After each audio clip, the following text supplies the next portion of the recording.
तस्मात् वैशेषिक परिकल्पिता सतो अन्य कारण इदम सदुच्यते स्मृदाय दृष्टान्तेभ्यः। इसीलिए ये निष्कर्ष दे रहे अंत में, ये हुआ था अंतिम पंक्ति। वैशेषिक लोग तो उत्पत्ति से पहले कार्य का असत्य स्वीकार करते हैं, सत्य स्वीकार नहीं करते किसी भी रूपेण, और हम लोग जो है सत्य स्वीकार कर रहे हैं। इसलिए वैशेषिकों की तरफ परिकल्पित जो सत्य है उससे भिन्न ही है, यह कारण है जिसको यहाँ सत्य शब्द से कहा जा रहा है। मृत्यु का दृष्टांतों से यह बात स्पष्ट है। अब बहुत मत उठाते ततश्च तत्र हेतस्मिन्, क्योंकि असदेवदमग्राम इसमें अवतरण क्या है, इसे तत्र तत्मने तत्र तस्मिन् विषये एतस्मिन् प्राग उत्पत्तिर वस्तु निरूपणे एके वैनाशिकाः आह। प्राग उत्पत्ति के उत्पत्ति से पूर्व काल में वस्तु का क्या स्वरूप है, इस बात का निरूपण करने के विषय में कुछ एक वैनाशिकाः, वैनाशिक मत वाले आहो कहते हैं। वस्तु निरूपयन्तो, वस्तु का स्वरूप को निरूपण करते हुए उनका ऐसा कथन करना है। क्या वो कहते हैं, असत भाव मात्रम प्रागुत्पत्तिरिदं जगत एकमेव अग्रे अद्वितीय आसीत्। उनका कहना है असद माने अभाव मात्रम, असद का मतलब अभाव मात्रम, मात्र शब्द प्रयोग कर दिया जानकर। ये नहीं है कि सत्य का निषेध करता हुआ सत्य से भिन्न कोई अन्य भाव को कथन कर रहे हैं, ऐसे नहीं। असत का मतलब सत्य से भिन्न, सत्य के सदृश प्रदास ले सकते हो आप, है ना, नहीं वो नहीं लेना, किंतु यहाँ सत्य प्रच्छेद है, सत्य का अत्यंत अभाव को कथन करने में इष्ट है। इसलिए अभाव मात्रम प्रागुत्पत्ति है इदम जगदासी एकमेव द्वितीयम। सत अभाव मात्रम किम प्रागुत्पत्ति तत्व कल्पयन्ति बोधाः। सद अभाव मात्रम ही प्रागुत्पत्ति, सत का अभाव मात्र को, यहाँ पे मात्र इसलिए जान के दोबारा प्रयोग कर रहे हैं, मात्र शब्द के द्वारा अभाव के अंदर वस्तुत्व का भी व्यावर्तन करने के लिए मात्र प्रत्यय के मात्र शब्द क्यों प्रयोग हो रहा है, ये दिखाने के लिए, क्योंकि नैयायिक आदि लोग अभाव के पदार्थ मानते हैं, है ना, लेकिन बौद्ध अभाव को तुच्छ मानते है ना, तुच्छ वस्तु है, अत्यंत असत्य है, अलीक है, शिशु विषाणवत है। इसलिए यह मात्र शब्द प्रयोग कर दिया। सद अभाव मात्रम ही, या सदाभाव, सदाभाव इन्हें तो भी लग सकता है ना, सद अभाव मेव नहीं, सदाभाव मात्रम कह दिए इसलिए ताकि जो है कोई उस अभाव को भाव रूप करके ग्रहण न कर सके। ये प्रागुत्पत्ति है तत्व कल्पयन्ति बोधाः। प्रागुत्पत्ति जगत की उत्पत्ति के पूर्व काल में ऐसे अभाव मात्र तत्व को बौद्ध लोग मानते हैं। न तो सत प्रतिद्वंद्वी वस्तुअंतर विच्छन्ति, सत के कोई प्रतिद्वंदी वस्तुअंतर भी उनके इष्ट नहीं है। सत से भिन्न, सत के सदृश कोई सत का प्रतिद्वंदी वस्तु हो, ऐसा बात भी वो नहीं मानते हैं। सत से विलक्षण और सत के प्रतिद्वंदी से भी विलक्षण, अत्यंत जो असत। यथा जैसे जो है सच्च असत इति गृह्यमाणम यथाभूतम तद विपरीतम तत्व भवति नैयायिकाः। जैसे नैयायिक लोग मानते हैं वैसे नहीं मानते। नैयायिक लोग अभाव उसे कहते हैं जो भाव का विरोधी है, जो भाव का विरोधी है, भाव ग्रहण करने में जो विरोध में उपस्थित हो जाए उसका नाम अभाव। यह घट को ग्रहण करने में कोई ऐसा चीज उपस्थित आपके सामने में है जिसकी वजह से आप घट को ग्रहण नहीं कर रहे हैं, उस तत्व का नाम अभाव है। इसलिए हम घटा अभाव कहते हैं। हम क्या देख रहे हैं इस समय, घटा अभाव को देख रहे हैं, ऐसा कहा जाता है। कि घट को ग्रहण करने में प्रतिबंधी भूत वस्तु, विरोधी भूता वस्तु, भाव का विरोधी वह अभाव विद्यमान है। अतः घट का घटा भाव, पटा भाव, मठा भाव को हम देख पाते, ऐसा नैयायिकों का सिद्धांत है। वैसे लोग नहीं मानते कोई सत का विरोधी असत नाम का वस्तु है, ऐसा वो वस्तुअंतर को स्वीकार नहीं करते हैं। सच्च असत इति गृह्यमाणम यथाभूतम तद विपरीतम दत्तम। यथा च सत, जैसा सत उसी प्रकार असत इति गृह्यमाणम असत ऐसा जो ग्रहण करते हुए तो होता क्या है, यथाभूतम तद विपरीतम तत्व भवती। तब जो है पारमार्थिक यथाभूत माने वो लोग अभाव को भी पदार्थ मानते हैं, पारमार्थिक वस्तु भी जैसा द्रव्य गुण कर्म है वो भी एक वास्तविक पदार्थ है, अभाव नाम की वस्तु जिसे कहते यथाभूतम। लेकिन तद विपरीतम माने सत का विपरीत है, सत का विरोधी है, परस्पर प्रतिद्वंद्वी है। कौन? सत्य और असत, भाव और अभाव।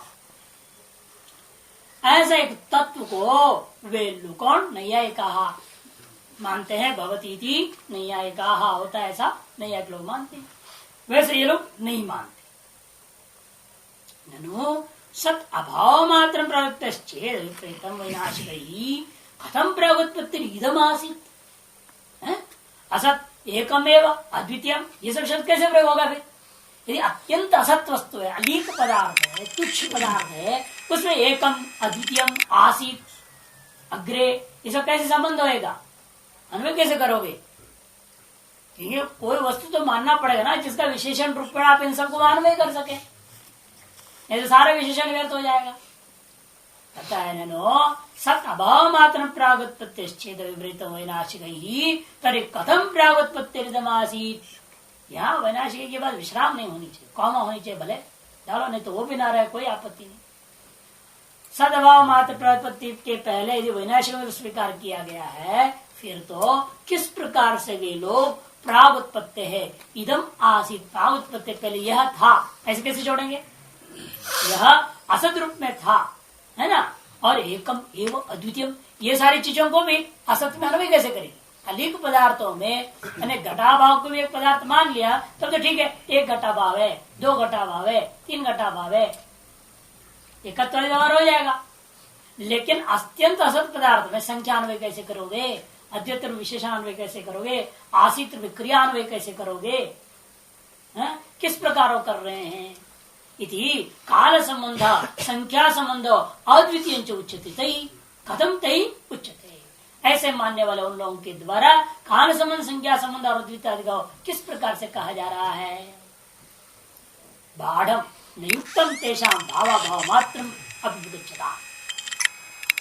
कहते हैं ठीक कहते हो आप, न युक्तम तेषाम, वो लोग जो है ऐसा अन्वय कर ही नहीं पाएंगे जो लोग भाव के अभाव मात्र को स्वीकार करते। भाव अभाव मात्र, भाव माने सत्य, सत्य के अभाव मात्र माने अत्यंत अधिकता मात्र को जो स्वीकार करते हैं, और सत्य से भिन्न, सत्य का विरोधी कोई विलक्षण वस्तु को स्वीकार जब तक नहीं करेंगे, उन लोगों के द्वारा इन चीजों का अन्वय करना असंभव है। ये जो बात आपने कहा उचित ही कहा।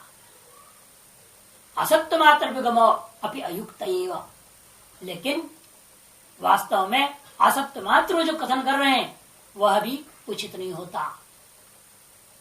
अपिगंतुर अनभिगम अनुभूत है, क्योंकि स्वीकार करने वाला असत्य मात्र रहता है। ऐसे कौन बोल रहा है बात?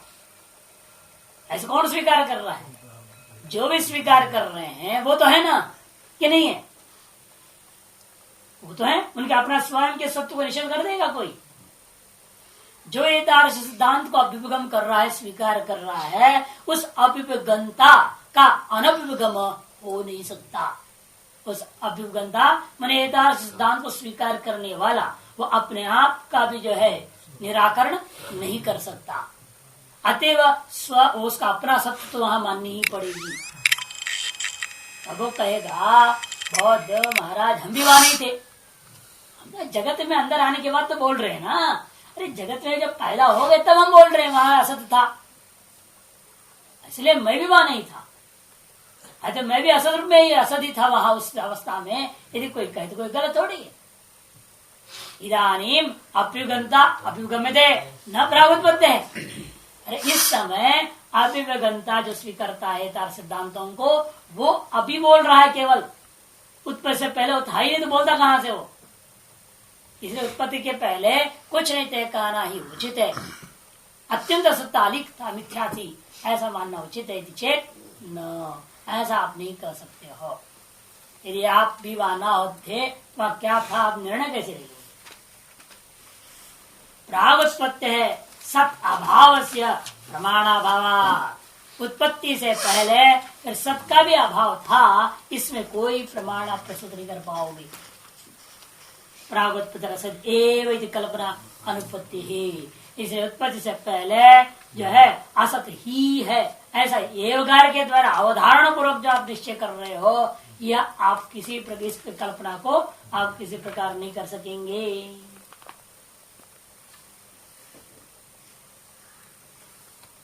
अच्छा, इसलिए उक्त चतुष क्यों कह रहे हैं ये बात? उत्पत्ति से पहले सदैव ये कल्पना आप क्यों नहीं कर सकते हैं? इसका पीछे आधार नहीं है, वो चतुष्कोटिक के परे मानते हैं ना तत्व को। जो शून्यवादी लोग माध्यमिक हैं, शून्यम का मतलब क्या है? सत से विलक्षण, असत से विलक्षण, सद असत से विलक्षण, सद सद उभय से भी विलक्षण, ऐसे वो मानते। तो इसे चतुष्कोटि से विनिर्मुक्त तत्व को जो स्वीकार करेगा, वो किसी भी एक कोटि को था ऐसे कैसे कहेगा? है? चारों कोटि में से एक भी कोटि नहीं है मानने वाला जो व्यक्ति है, मैंने सदरूप भी नहीं है, असदरूप भी नहीं है, सदसद वही रूप भी नहीं है, और सदसद विलक्षण रूप भी नहीं है, ऐसे जो मानता है वो व्यक्ति असदहित है कैसे कहेगा? तो शून्य तत्व का लक्षण होने कहा सत, असत, सदसद उभय, सदसद विलक्षण, ये चारों कोटि से परे। वो सत भी नहीं है, असत भी नहीं है, सदसद उभय रूप भी नहीं है, सदसद विलक्षण रूप भी नहीं है, ऐसा कहने वाला ये कैसे कह देगा पहले असत था? कह नहीं सकता।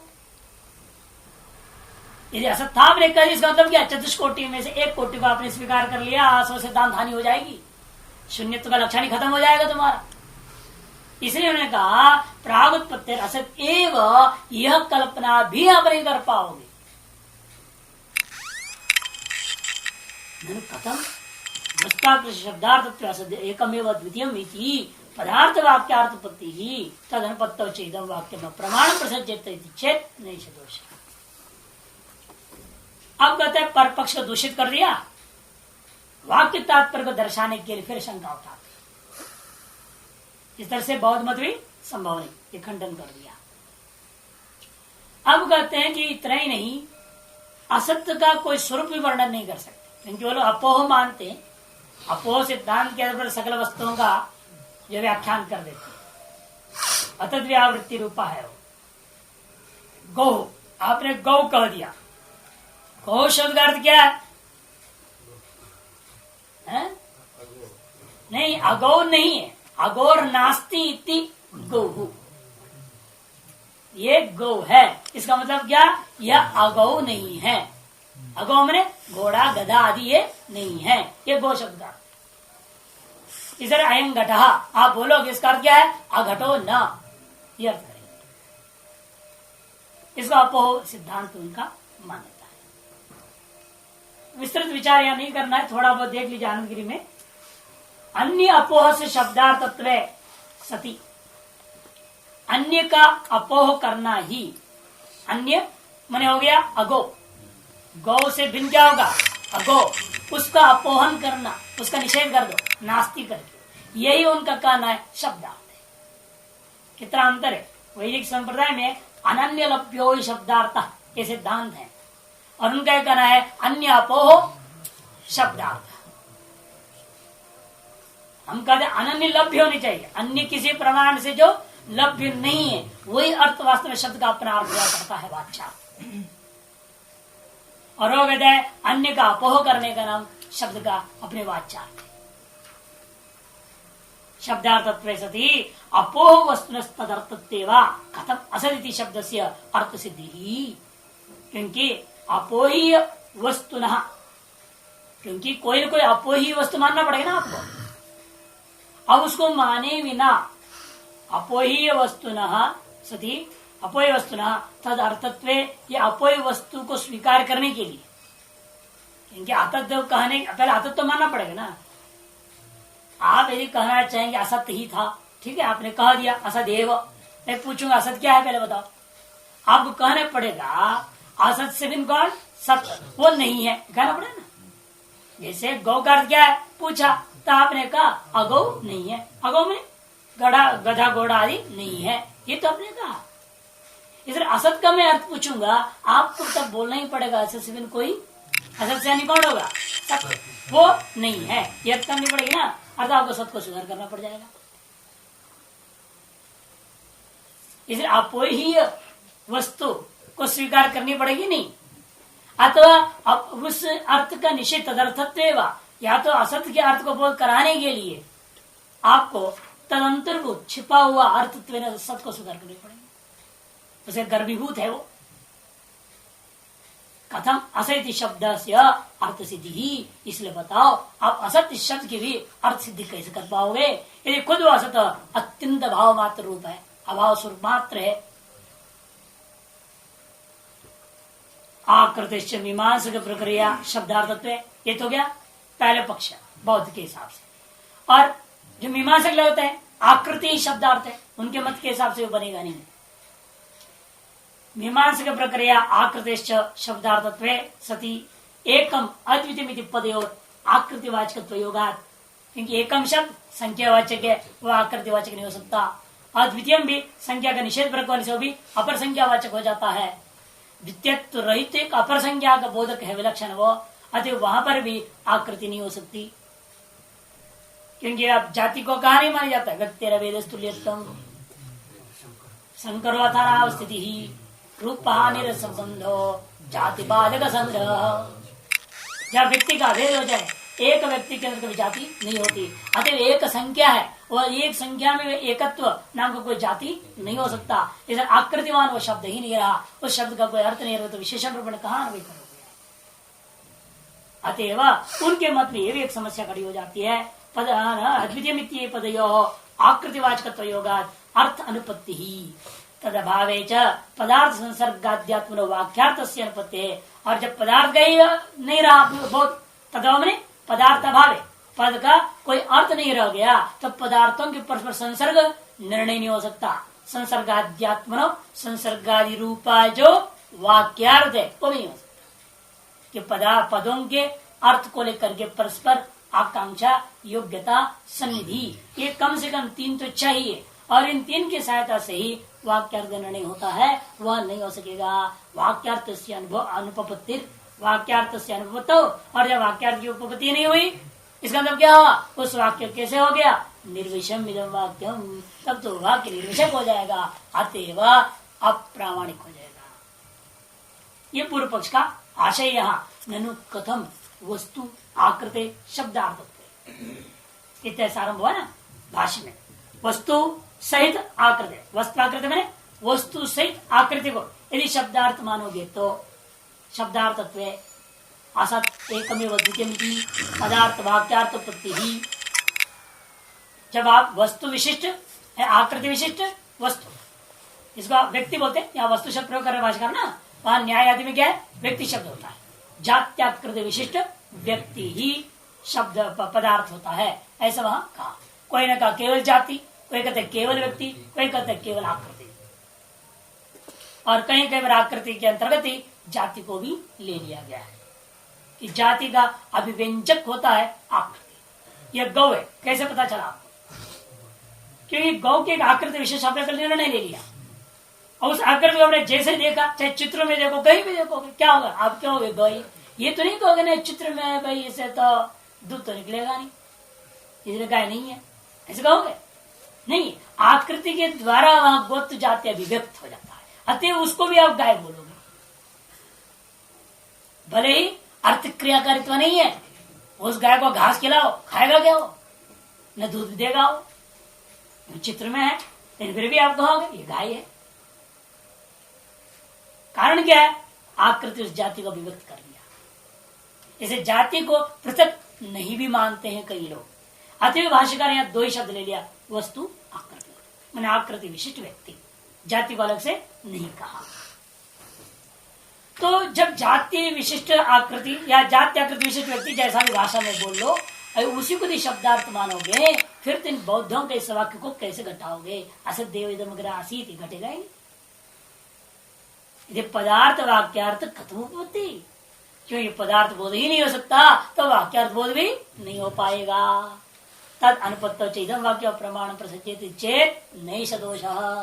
अतएव जो वेदा मीमांसकों की दृष्टि से भी यह वाक्य अप्रामाणिक हो जाएगा। बौद्धों के दृष्टिकोण से भी यदि आप आकृत विशिष्ट व्यक्ति को ही शब्दार्थ मानोगे तो यह वाक्य अप्रामाणिक हो जाएगा। चित नैष दोषः, ये जो है ना वास्तव में कहते हैं सदग्रहण निवृत्ति प्रतिपाद वाक्य से। यह वाक्य का तात्पर्य समझिए। पहले यह वाक्य किस लिए प्रयोग किया जा रहा है? इस जगत में जो पारमार्थिक सत्य को जो ग्रहण किया जाता है अज्ञान काल में, उसका निवृत्ति कराने के लिए सब व्याख्या हो रहा है। सद एकमेव अग्रासीत, है ना। ये सारी चीजें जो शब्दावली प्रयोग हो रहा है, ये जो वाक्य है, ये इसमें तात्पर्य हमें ब्रह्म बोध कराने में नहीं है। अभी इस वाक्य का मुख्य तात्पर्य इस समय में है कि सत्य जो ग्रहण हो रहा था जगत में, उसको निवृत्ति कराना है। जब तक पारमार्थिक सत्य का है, सत्य विशिष्ट जगत है, यह मान्यता का खंडन नहीं कर पाओगे, तब तक पारमार्थिक सत्ता वाला ब्रह्म की सिद्धि नहीं हो। नहीं, क्योंकि जब तक आप जगत में को सत्य मानते रहोगे, तब तक इससे भिन्न कोई वास्तविक सत्य को जानने का प्रयास ही नहीं करेंगे। इसमें और मोह ममता जकड़ जाएगा और चार्वाकवादी बन जाएगा। इसीलिए सदग्रहण का निवृत्ति परक वाक्य से, यह वाक्य सदग्रहण का निवृत्ति परक है। क्या क्या करेंगे? सैत्य अयम तावत शब्द सद आकृतिवाचक। सत यह जो शब्द है, सदिति अयम शब्द तावत सद आकृतिवाचक, सदरूपी एक जाति का, एक आकृति का वाचक है। एक में उच्च सच्छब्देना समानाधिकरण धी नहीं है, देख लो। एकम एव और अद्वितीय, अच्छा एकम एव को इकट्ठा ले लिया था ना भाष्यकार ने, स्वगत वेद और सजातीय वेद को इकट्ठा ले लिया था एकम एव से। इसलिए यहाँ दो ही वचन प्रयोग कर रहे, देखो एकम एव और अद्वितीय इति एतौ, इस द्विवचन प्रयोग करना, इति एतौ च सच्छब्देन समानाधिकरण, और इनको सच्छब्द से समानाधिकरण कर दिया गया है। तथा इदम आसीत इति च, इसी प्रकार से इदम आसीत को भी समझ लीजिएगा। नहीं कहा जाएगा असद एवं इदम अग्र आसीत बोल रहा है ना पूर्व पक्ष, और आप कर रहे हो सदैव इदम अग्र आसीत घटा रहे हो, और नहीं कहा जाएगा। फिर कहते हैं तत्र नए सत्वाक्ये प्रयुक्त सदवाक्यमेव अवलंब्य सदवाक्यार्थ विषयां बुद्धिम सद एकमेव अद्वितीय इदम आसीत एवं लक्षणाम तथा सदवाक्यार्थात् निवर्तयति। अश्वारूढ़ैव अश्वालंबनो अश्वम तद विमुख विषयात् निवर्तयति तद्वत्। फिर नए क्या करेगा? नए को अलग मानना पड़ेगा। नए का दो पक्ष है कि यदि आप नए को सब के साथ अन्वय नहीं कर रहे, वाक्यार्थ के साथ अन्वय होगा, वाक्यार्थ को निषेध करेगा नहीं, फिर न सदिति असत समास नहीं मान सकते आप। न सदिति असत समास कर दोगे, फिर नए का सब के साथ अन्वय करना पड़ेगा। इसे न श्रुति न श्व तब, लेकिन यदि समास नहीं करोगे, फिर न सदैव ग्रासित वाक्य होना चाहिए, और नए का नकार लोग क्यों से हो गया, तब आपको कहना पड़ेगा असमर्थ समास है। क्या असमर्थ समास भी होते हैं क्या? समर्थ पदविधि बोला है, समर्थ पदविधि, तो सामर्थ्य जहाँ एकार्थी भाव सामर्थ्य वहीं पर होता है, विपेक्षी भाव सामर्थ्य में तो होता ही नहीं है, और आपने कैसे कर दिया? तब कहेंगे क्वचित स्थलों में, और उसमें भी छांदस प्रयोग में तो कोई आपत्ति नहीं है, असमर्थ में भी समास करना। जैसे अश्राद्ध भोजी भाष्यकार ने दिखाया, अश्राद्ध भोजी समास हुआ, जबकि नए का श्राद्ध भोजी के साथ कोई संबंध नहीं। ठीक है, वहां वाक्य को दिखाया उन्होंने कि श्राद्ध भोजी, श्राद्ध भोजन न करोति, क्रिया के साथ नए का अन्वय हो रहा है, लेकिन समास आपने श्राद्ध भोजी के साथ कर दिया। अयं तो श्राद्ध भोजी अतएव इदानीं पूजा न करोति, वह नए का अन्वय हो रहा है, वाक्यार्थ का साथ निषेध करने के लिए क्रिया में अन्वय हो रहा है, लेकिन समास कर दिया गया। तदवत यहां पर भी समास माना जा सकता है। एक जवाब तो यह है, अथवा दूसरी जवाब, या नए है ही नहीं, न समास हो, नए भी नहीं है, समास में नहीं, एक अ नामक का अलग पद है। असदेविदम एक साथ नहीं पाठ करा, अ सदैविदम अगर आसीत ये क्या हो। अ का अर्थ क्या? नहीं, निषेध। क्या प्रमाण? अमान्य नोहा, ऐसे का प्रतिषेध वाचक अमानो नाहा प्रतिषेध है, ये वचन है। अ मा नो नाहा, अ एक है, मा दूसरा, नो तीसरा, न चौथा, ये चार ऐसे शब्द हैं जो सब के सब निषेधवाचक। अतएव निषेधवाचक स्वतंत्र और शब्द को मान लोगे तो आपत्ति सब खत्म हो जाता है। ऐसा मान करके ये समाधान किया जा रहा है। यहाँ तथा नए सद्वाक्य प्रयुक्ता, जो नए है वो करता क्या है? सद्वाक्य में प्रयुक्त हो रखा है।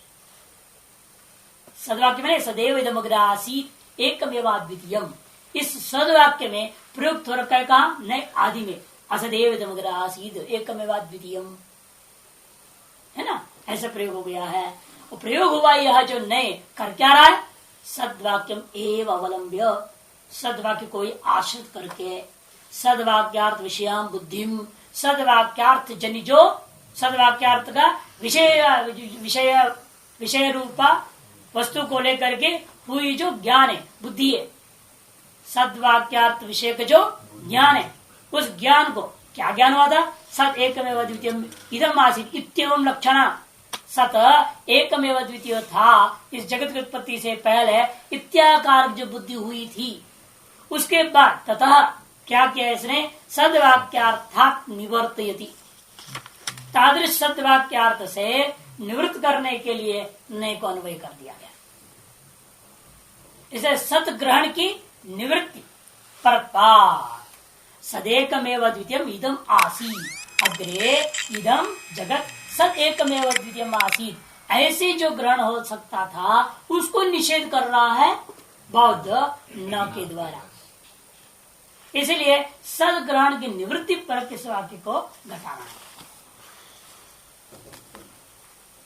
जिस प्रकार दृष्टांत दिया, क्या दिया? अश्वारूढ़ इव अश्वालंबनो, जैसे घोड़े पर आरूढ़ हुआ है आदमी और घोड़े को ही आश्रित करके बैठा भी है। बैठे हुए होते हुए घोड़े, वह घोड़ा जो किसी अन्य की ओर जा रहा था, उसको आप वहां से अलग करोगे नहीं करोगे? तद अभिमुख विषयात, उस घोड़े को, उस घोड़े का अपना विषय की ओर जब अभिमुख होने लगता है, उसको आप क्या करोगे? एक चाबुक से पीट देते हैं और उसको अपने लक्ष्य की ओर दौड़ा, इधर मत जाओ, इधर चलो। यानी उसी प्रकार से यह वाक्य को उस नई ने क्या किया? इसी वाक्यार्थ पर आरूढ़ है, उसी वाक्यार्थ को आलम्बन करता हुआ उस वाक्यार्थ को अंत में निवारण कर दिया। इसलिए कहते हैं अश्वारूढ़ अश्वालंबनो अश्वम तद अभिमुख विषयात निवर्तयति यथा तद्वत। उसी प्रकार से यहाँ पर भी यह नए ने क्या किया? सद्वाक्य पर आरूढ़ होकर के सद्वाक्य आलम्बन भूता विषय को ग्रहण करके तद्वाक्यार्थ को ही निवृत्त करा रहा है। न तो पुनः सत अभाव में विदत्ते, सत का अभाव मातृत्व कथन करने से कोई तात्पर्य नहीं है। अतः पुरुष से विपरीत ग्रहण निवृत्त्यर्थ, या दीर्घ को काटो, अतः पुरुष से विपरीत ग्रहण निवृत्त्यर्थ परम इदम असदेव इत्यादि वाक्यम प्रयुज्यते। अनिवृत्ति परम करके पाठ जो किया है वो गलत है। पूर्व कहा ग्रहण निवृत्ति, यहाँ पर अनिवृत्ति करके लिखते रहे। ठीक है, सबके अनुसार भी निवृत्ति होनी चाहिए। विपरीत ग्रहण की जो निवृत्ति थी उसी परक यह इदम असदेव इत्यादि वाक्य को प्रयोग करना चाहिए। दर्शयित्वा ही विपरीत ग्रहण ततो निवर्तितुम शक्यते, क्योंकि विपरीत ग्रहण जब तक दर्शाओगे नहीं उससे निवृत्ति कैसे करोगे आप? इसलिए हमें विपरीत ग्रहण को दर्शाना जरूरी है उसका निवारण करने के लिए। इसलिए बौद्ध मत का जब तक आप दर्शाओगे नहीं उसका निवारण कैसे कर सकोगे?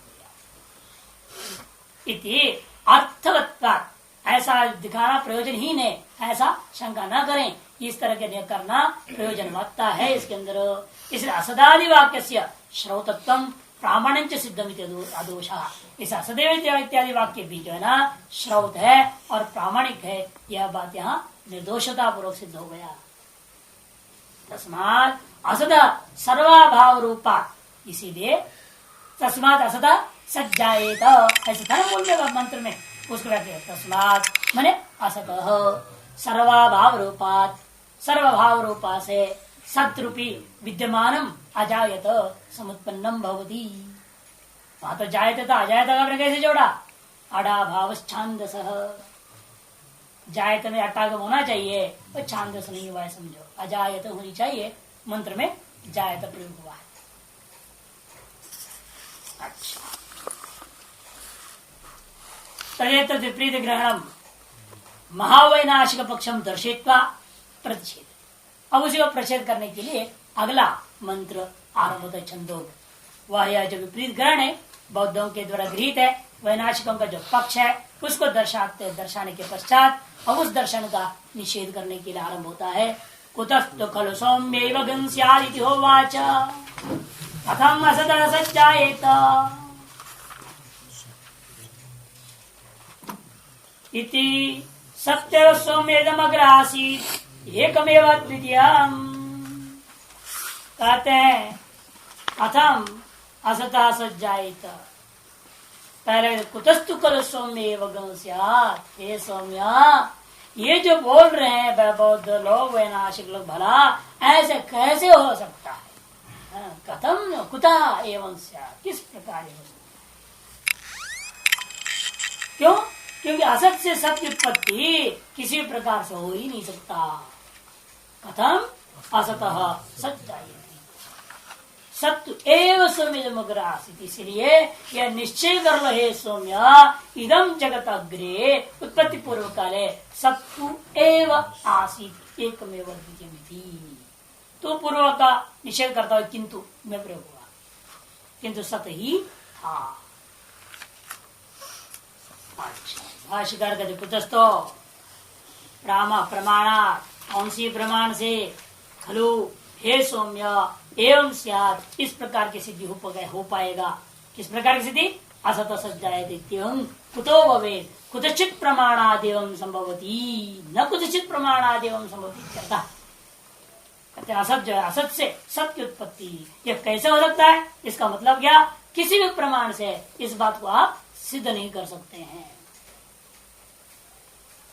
अच्छा, यद्यपि बीजोपमर्दे अंकुरो जायमानो दृष्टो, तो पूर्व पक्षी कहेगा अरे बीज तो नष्ट होकर तो अंकुर पैदा हुआ है, उसी प्रकार से हम ही करें, वो जो असत था वो नष्ट होकर के सत पैदा हो गया, अभाव खत्म हो गया तब भाव आ गया। कहते हैं यद्यपि जो कोई ऐसा मानता है बीज को उपमर्दन पूर्वक ही अंकुर की उत्पत्ति होता हुआ देखने को मिला, इसलिए अभाव से भावोत्पत्ति मानने में कोई दोष नहीं है। अभावाद एव इति तदपि अभ्युगम विरुद्धम, लेकिन यह भी स्व सिद्धांत विरुद्ध हो जाता है। तदपि अभ्युगम विरुद्धम तेषाम अभ्युगम, उनके अपने स्व सिद्धांत जो स्वीकृत है उसका विरुद्ध है। क्यों विरुद्ध है? खत्म। अब उनसे पूछेंगे एतावत् बीजावयवाः बीज संस्थान विशिष्टाः ते अंकुरे पुनर्वर्तन्ते एव न तेषां उपमर्दो अंकुर जन्मनि। जो बीज के अवयव हैं ये बीजावयवाः तदविच्छिन्नाः, जो है वो बीज संस्थान विशिष्टा, क्योंकि अवयवों से ही अवच्छिन्न होकर के अवयवी का स्वरूप सिद्ध हुआ था। वो जो अवयव नष्ट नहीं हुए, अवयवी का स्वरूप भले नष्ट हो गए, यद्रूप अवयवी था अब वो अवयवी तद्रूप में नहीं रह गया। वे बीज का अवयव उपचय को प्राप्त करता हुआ उन अवयवी का स्वरूप को भंग करके, बीज रूपा जो अवयवी स्वरूप था उसे भंग करके अंकुर रूप अवयव्यंतर स्वरूप को प्राप्त किया है। इसलिए बीज संस्थान विशिष्टा अव बीजावयवा ये ते एव अंकुरेपि अनुवर्तन्ते, वे अंकुर में भी अनुवर्त हो रहे हैं। न तेषाम उपमर्द अंकुर जन्मनि, इस अंकुर का जन्म होने पर उन बीजावयों का नाश आत्यंतिक नाश हुआ ही नहीं है। यत् पुनर्बीजागार संस्थान तद बीजा व्यतिरेक वस्तुभूतम न वैनाशिक अभिमत है। और ये वो नहीं कर सकते बीज रूपा जो अवयवी वो नष्ट होकर के अंकुर रूप अवयवी पैदा हो गया।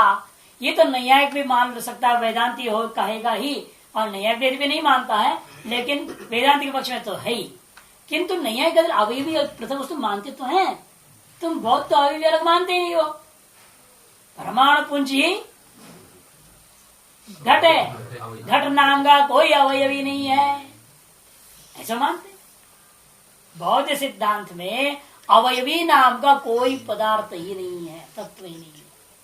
अवयव समूह में ही एकत्व, राशित्व, महानत्व इत्यादि इत्यादि भ्रांति का व्यवहार करते हैं उनका सिद्धांत। यथा वो दृष्टांत जैसे दूरस्थ केश नहीं दिखता, किंतु वहां क्या हो गया, यदि दुनिया पर ढेर डाल दो तो केश नहीं दिखेगा। उस समय एक परमाणु रूपा हमें भले नहीं दिखाई देता है, लेकिन परमाणु पुंज रूपा जो समूह होता है वो हमें दर्शन का विषय बन जाएगा। अच्छा, चक्षु का विषय बनाने के लिए अवयवी को मानने की कोई जरूरत नहीं है। चक्षु का विषय वैसे भी हो जाएगा, एकत्व व्यवहार भी हो जाएगा, एको महान राश्रयम धान्य इत्यादि व्यवहार बनने में कोई आपत्ति नहीं है। अतः परमाणु पुंज ही वस्तु है, उससे भिन्न कोई अवयवी नाम का पदार्थ जो नहीं मानता वो ये कैसे कहेगा बीज रूपा अवयवी नष्ट हो गया, अंकुर रूपा अवयवी पैदा हो गया, वही अवयव रह गए हैं। ये बात बौद्ध तो स्व सिद्धांत में नहीं कर सकता है। वही करें यद पुनः बीजागर संस्थान तत् बीज अवय व्यतिरेक वस्तुभूतम न वही नाशकते, उससे बीज अवय व्यतिरेक से कोई वस्तुभूत अवयवी नाम का तत्व को वैनाशिकों के द्वारा स्वीकार ही नहीं किया गया है। यद अंकुर जन्म उपमृद्येत, जो कि अंकुर का जन्म होने पर वह बीज रूपी अवयवी का उपमर्दन हो गया है, ऐसा वे लोग कभी मान ही नहीं सकते। अतएव उनके सिद्धांत में बात बनेगी नहीं कि बीज का उपमर्दन होकर के अंकुर की उत्पत्ति हो गई। ये तो बौद्ध कभी कह नहीं सकता कि उनके यहाँ अवयव धारा है, अवयव कहीं जो है ना जो है संस्थान विशेष परिवर्तन होते रहता है। जैसे अमीबा है, उतनी अवयव होते, कभी इधर कभी लंबा उधर लंबा हो जाता, कभी कहाँ हो जाते रहता है, उसमें न कोई आकार टिकता है न कोई चीज टिकता है। उसी प्रकार से यहाँ पर भी है, परमाणु पुंज अपने बदलते रहते जीवों के कर्मानुसार। ये क्षण विज्ञान जो आत्मा है, शून्य विज्ञान आत्मा जो है, इसके अपना जो है फल भोगानुसार कर्मानुसार जो भी वासना के अनुसार वासना स्कंद मानते हैं ना, तो वासना स्कंद अनुसार जो है वस्तु सामने वैसे वैसे परमाणु पुंज दिखाई देते रहेगा। वास्तव में परमाणु पुंज बिंज कोई वस्तु जब है ही नहीं, एक अवयव का नाश अवयव्यंतर का अवयवों को बने रहते हुए बदलावट हो गया, यह मानना संभव ही उनके मत में नहीं है। अथ तदस्ति अवय व्यतिरिक्तम वस्तुभूतम, यदि वो पूर्व पक्षी कह दिया, बहुत उठ के खड़ा होकर चेड़ाने, नहीं महाराज हम तो अवयव से भिन्न मानेंगे वस्तु, ऐसे भिन्न मानोगे तो तथा सती अभ्युगम विरोधस्या। यदि अवयव से भिन्न कोई अवयवी आपने मान लिया फिर तो बौद्धों के स्व सिद्धांत नष्ट हो जाएगा, स्व सिद्धांत विरोध हो जाएगा। कहते भाई आप समझते नहीं, उसी स्व सिद्धांत विरोध बार बार बोल देते हो। समझो थोड़ा हम क्या कहना चाह रहे हैं। अवयव से भिन्न वस्तु है, इसका मतलब ये नहीं कि अवयव से भिन्न अवयवी है, ये नहीं बोल रहा हूं। कहना समझो थोड़ा, क्या कहना चाहिए समझाओ तो भला। कहते भाई समृद्धि नाम का जैसा मन, जैसे तुम माया मानते हो ना, हाँ माया जैसे मानते हो वैसे हमारे यहाँ समृद्धि होती है एक चीज। उस समृद्धि का काम ही है अवयवों को अवयवी जैसे दिखाई देता है, यदि भी अवयव नाम का वस्तु नहीं है। इस समृद्धि का खेल है सब, वो दिखा रही वस्तुभूतत्व है ना।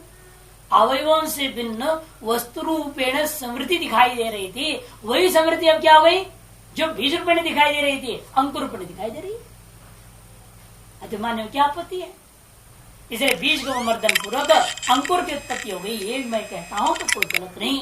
तो बीजाकार जो समृद्धि थी उसको मर्दन न करके अंकुराकार समृद्धि भाषित हो रहा है। समृत्या अभिगतम बीज संस्थान उपमृत्यु। अरे समृद्धि के आधार पर हमें ये बात को स्वीकार किया, बीज संस्थान स्वरूप उपमर्दन हो गया और अंकुर संस्थान स्वरूप उत्पन्न हो गया। ये सारी बातें हमने समृद्धि को स्वीकार करते हुए कहा है। समृद्धि किसे कहते हैं, अविद्या जन्य एक बुद्धि का वृत्ति विशेष है, क्षण विज्ञान का एक विज्ञान स्वरूप विशेष है, जिसको कहते हैं वो लोग प्रवृत्ति विज्ञान। आलय विज्ञान और प्रवृत्ति विज्ञान होता है, और प्रवृत्ति विज्ञान का आधारभूत तत्व समृद्धि है। समृद्धि इसलिए समृद्धि का लक्षण करते हैं क्या? तत्व संव्रियते प्रच्छाद्यति यया सा समृद्धि ही लौकिकी बुद्धि है कारणम। कहते हैं कि जिस तत्व को जिसके द्वारा संवरण कर दिया, माने प्रच्छादन कर दिया, ढक दिया जाता है, उसका नाम समृद्धि है। अर्थात हमारी समस्त लौकिकी बुद्धियों का कारणभूता जो इसे वेदांत में अविद्या मानी जाती है और बौद्ध में समृद्धि है। समृद्धि प्रच्छाद्यते यया, स्त्रीलिंग है ना, ये आने नहीं, यया सा समृद्धि ही लौकिक बुद्धि कारणभूता तया समृद्ध्या अभ्युगतम। ऐसे लौकिक बुद्धि का जो कारणभूता है, अर्थात हमने अपनी भाषा से हम लोग बोल देते हैं लौकिक बुद्धि का कारणभूता करके, उनके हिसाब से उनकी भाषा में क्या होगा? प्रवृत्ति विज्ञान में कारणभूता, ऐसा ग्रहण करना पड़ेगा। उसके द्वारा ये सारा व्यवस्था दे रहे हैं, बीज का नष्ट होकर अंकुर उत्पन्न हो गया। अच्छा चेत तो हम उनसे पूछेंगे, भाई ये समृद्धि तुमने बड़ा खड़ा कर दिया, ये समृद्धि क्या भाव रूपा है क्या भाव रूपा है? ये समृद्धि भी शून्य है या नहीं?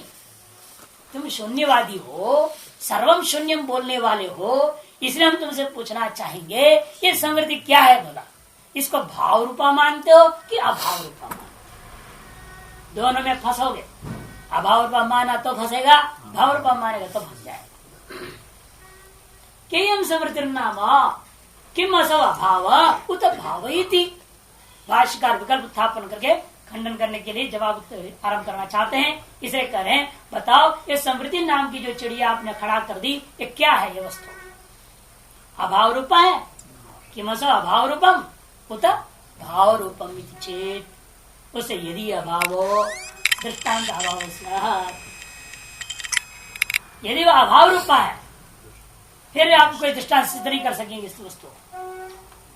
अभाव से किसी को आवृत करके एक रूप से दूसरे रूप को ग्रहण करना, ऐसे कहा दिखेगा? क्योंकि आपने कहा समृद्धि के द्वारा मैंने बीज का उपमर्दन पूर्वक अंकुर की उत्पत्ति का व्यवहार कर दिया, और वो समृद्धि अभाव रूपा वस्तु है, और उसका लक्षण आपने कर दिया तत्व को ढकने का स्वभाव वाला, है ना? तो हम आपसे पूछेंगे ऐसा कोई दृष्टांत दो जो अभाव रूपा होते हुए तत्व को ढक दे और अन्य तत्व को तत्वांतर पर दिखा भी दे। ऐसे कोई दृष्टांत तो दे नहीं सकता। संसार में कोई ऐसा अभाव नहीं है जो कि वस्तुतंत्र को ढक देता हो और अन्य किसी का कारण को लेकर के उसे कार्योत्पत्ति को दिखा दे। इस प्रकार का अनुभव कराने वाला कोई दृष्टांत नहीं है। दृष्टांत अभाव या आनंदगिरी में भी दिया था, आप लोग लिख रहे हो। तत्वम यया समृद्धि आच्छादित सा समृद्धि लौकिकी बुद्धि साचित भाव रूपा इष्टा तर्री तया बीजावयवानाम इत्यादि आनंदगिरी में भी दिया हुआ है। लेकिन वही के लौकिकी बुद्धि ही सीधा ले लिया है। वास्तव में लौकिकी बुद्धि का कारणभूता वस्तु का नाम जो है समृद्धि। अथ भावश्चित, अब जाइए यदि भाव रूप है तो तब क्या है? तथापि न भावादंकुरोत्पत्ति बीजावयवेभ्यो, तब भी बस सब नष्ट हो गया। वो समृद्धि अभाव रूप नहीं भाव रूप है। ऐसा भाव से भावोत्पत्ति हुई, अभाव से भावोत्पत्ति का हुई, फिर तब भी आपके अपने सिद्धांत हानि होगा कि नहीं होगा? यदि आप इस समृद्धि को भाव रूपा मान लोगे, ये कहना हुआ भाव रूपा जो बीज रूपा समृद्धि जो है वो भाव है, उससे क्या हुआ? अंकुर रूपा समृद्धि बन गई, वो भी भाव है। तो भाव से भावोत्पत्ति हुआ ना, फिर अभाव से भावोत्पत्ति की जो तुम्हारा सिद्धांत था वो तो नष्ट हो ही गया। अतः स्व सिद्धांत हानि से आप बच ही नहीं सकोगे। तथापि न अभावाद अंकुरोत्पत्ति बीजावयवेभ्यो ही अंकुरोत्पत्ति, इसे बीजावय रूपा भाव से ही अंकुरोत्पत्ति की सिद्धि माननी पड़ जाएगी। पूर्व पक्षी कहते रहे वो अवयव भी नष्ट हो गए, अवयवापि उपमृत्यम दीदी चेत ना, बीज नष्ट होने के साथ साथ बीज के अवयव भी नष्ट हो गए। नष्ट होकर के अंकुर पैदा हो गया उसका अपने अवयवों के द्वारा।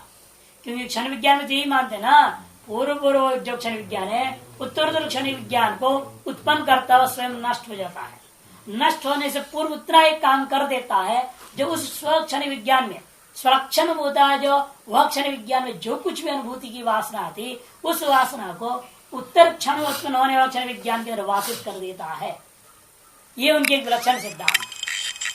अतएव जो है उनके मत में क्या होता है, वासना तो बनी रही, जन्म जन्मांतर आपको इसलिए अनुभव हो रहा है, सब कुछ हो जाता है। और इसके लिए क्या करना पड़ा उन्होंने, एक आलय विज्ञान को माना। यदि आलय विज्ञान नहीं मानेंगे, वासनाओं को परस्पर एक क्षण विज्ञान से दूसरे क्षण विज्ञान और तद प्रवृत्ति विज्ञानों की वासनाओं को वासित नहीं कर पाएंगे।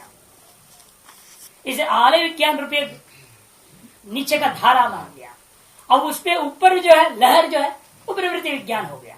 जैसे नदी में भी नीचे धारा है, ऊपर में लहर है, तत्व उन्होंने भी मान लिया, लेकिन उससे व्यवस्था नहीं ले पाएंगे।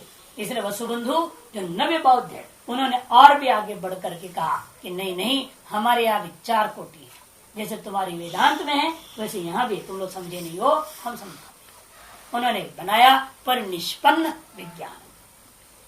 परिनिष्पन्न विज्ञान अलग बना, फिर उससे परिच्छन्न विज्ञान अलग बना, फिर परिक्लिष्ट विज्ञान अलग बना दिया। उसके अनंतर वृष्टिभूत आलय विज्ञान शुरू होता है।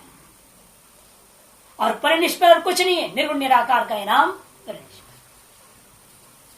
और सगुण निराकार जैसा हम लोगों के यहाँ चलता है वही उन्होंने चार भाग खड़ा कर दिया। निर्गुण निराकार, सगुण निराकार, सगुण साकार सूक्ष्म, सगुण साकार स्थूल। उन्हें अपनी एक नई भाषा उन्होंने प्रयोग कर दी। जहाँ क्लेश आरंभ हो जाता है उसको परिक्लिष्ट विज्ञान नाम दिया। सुख शरीर आ गया तो परिक्लिष्ट हो ही गया। इस तरह से अलग अलग अवस्थाओं को उन्होंने चार भेदों में, इसलिए कहता है बुद्ध भगवान का अवतार मानते हैं वसुबंधु को। नव्य बौद्ध सिद्धांत वहीं से आरंभ होता है। उन्हीं के ग्रंथ को पहले भी एक जगह संकेत टिप्पण करने किया था, तत्व संग्रह, बहुत जबरदस्त ग्रंथ है। विज्ञप्ति मात्रा सिद्धि इत्यादि अनेकों ग्रंथ उन्होंने बनाया, बहुत ही जबरदस्त ग्रंथों को, जिसके उन्होंने सिद्ध किया है कि बौद्ध और वेदांत में वाक्य में लगता है शब्द कृत भेद मात्र ही है, सैद्धांतिक कोई भेद नहीं। ये उन्होंने दिखा दिया। और शून्य को भी लक्षण ऐसे बना दिया, क्षणिक विज्ञान का भी लक्षण आप पढ़ोगे तो पता चलता है कि वो लक्षणों से स्पष्ट है। हम जिसको क्षणिक मान के हम खंडन कर रहे हैं वो वास्तव उनका लक्षण ही नहीं है। तब हमें कहना पड़ेगा भाष्यकार ने क्यों बोला है? तब ये मान के चलना पड़ेगा प्राचीन बौद्ध काल में, क्योंकि तो नवबौद्ध वसुबंधु तो बाद में हुए, शंकराचार्य जी के बाद में वसुबंधु हुए। इसलिए शंकराचार्य जी के समय में जिस प्रकार के क्षण विज्ञान का लक्षण रहा है वो वही था कि हर क्षण नष्ट होने वाला, यही अर्थ में था। भले उसका बाद में अपना तत्व संग्रह रूपी ग्रंथ में विस्तार से त्रिंशिका विंशिका इत्यादि ग्रंथों को बनाते हुए वसुबंधुकार ने बड़ा विस्तार से विवेचन करते हुए कहा कि नहीं नहीं, एक क्षण विज्ञान का अर्थ नहीं है जो वेदांती लोग उसको समझ रहे और खंडन कर रहे हैं हमारे सिद्धांत, वो लक्षण नहीं हमारा। हमारा लक्षण यह है करके उन्होंने शून्य का विषय निर्गुण निराकार की ओर ले गए और क्षणिक विज्ञान का लक्षण भी जो है ना जीवात्मा का जो नित्य स्वरूपता है उसकी ओर ले गए। जैसे आप मानते हैं यावत अविद्या मूला विद्या से विशिष्ट होकर के बुद्धि व्यवहार करते रही तावत पर्यंत आपका जीव स्वरूप को स्वीकार करते हो। और कैसे आप ब्रह्मनिष्या, जब तक ब्रह्मानुभूति नहीं होती है तब तक के लिए तत्व तुमने जो मान रखे हो उसी को क्षणिक विज्ञान मानते। और लौकिकी वस्तुओं में क्षण विज्ञान को उन्होंने कहा कोई भी क्रिया को ले लो, क्रिया का आरंभ से लेकर के उस क्रिया की अंतिम क्षण तक, क्रिया के समाप्ति पर्यंत जितने भी समय है उस समय का नाम क्षणिकम। इसलिए आपका जन्म रूप क्रिया आरंभ हो चुकी है और जन्म रूपी क्रिया वो अपने आप में एक स्वतंत्र क्रिया नहीं है, वह क्रिया अन्य पंच क्रियाओं के सहभागिनी क्रिया है। अतएव जन्म के साथ से आरंभ होकर के मरण पर्यंत का जो काल है वो संपूर्ण काल का नाम एक जीवन है। उस जीवन रूपी क्रिया से विशिष्ट विज्ञान जो आपका जीवात्मा है उसको हम क्षणिक विज्ञान कहते हैं। अतः पूर्ण आयु काल तक अनुभूति एक हुई कि अलग अलग हुई। इस प्रकार से वसुबंधु ने बड़ा विस्तार विवेचन किया, ग्रंथों को आप देख लीजिएगा तो पता चलेगा। उसके आधार पर उनका कहना है अवयव का भी नष्ट होने पर कोई आपत्ति नहीं हो सकता। अवयवापि उपमृद्यन्ति चेत न तद अवयवेषु तुल्यता, क्योंकि वह सिद्धांत जो हमने जवाबों को दिया है हम अवयव में भी पूछूंगा वो अवयवों की समृद्धि है भाव रूपा है क्या भाव रूपा है, वही साथ लफड़ा उठाऊंगा तो स्व सिद्धांतानि वहां भी बनेगी। यथा वैनाशिका नाम बीज संस्थान रूप अवय भी नास्ती तथा अवयवापी तेषाम उपमर्ति है। फिर तो वैनाशिकों के मत में जैसे बीज संस्थान रूपी अवय भी नहीं है, उसी प्रकार से अवयव भी नहीं है मानना पड़ जाएगा। सबको समृद्धि के ही खेल है। जैसे हम लोग के वेदांत में क्या है, अंत में चलते चलते वही करना पड़ता है, सब माया की विजन बड़ा है। माया क्या वो भी नहीं है, बात खत्म। और जो नहीं है वो दिखा दे रही है, इसलिए उसको कल्पना कर लिया गया माया नाम की चीज को। यदि ऐसे चलोगे फिर तुम भी वेदांती हो ही जाओगे, फिर तो किस बात का विरोधी है, विरोध खत्म। इसलिए बीज संस्थान रूप अवयव जिस प्रकार से वैनाशिक मत में नहीं है, यदि अवयवों का भी नाश की बात स्वीकार करते हो फिर तो तुम्हारे मत में अवयव भी नहीं रह जाएंगे।